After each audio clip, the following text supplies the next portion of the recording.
If we treat vacuum blood collection tube as a factory, and each component performs their own duties, then the busiest is definitely the rubber stopper of the blood collection tube.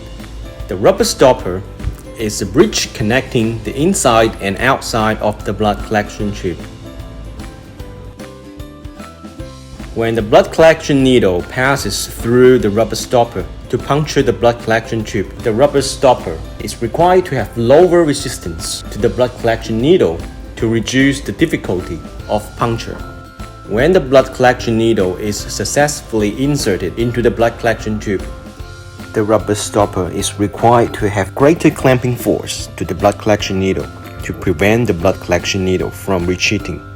When the blood collection needle needs to be pulled out when the blood collection is completed, the rubber stopper is required to have low friction to the blood collection needle to facilitate the removal of the blood collection needle.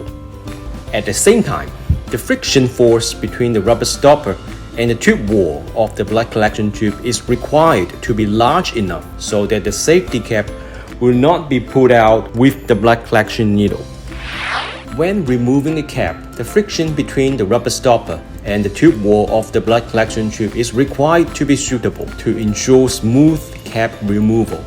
Improved Medical has been researching in developing the best balance of rubber stopper on blood collection tube to overcome the contradictions above. Improved Medical, human health we care.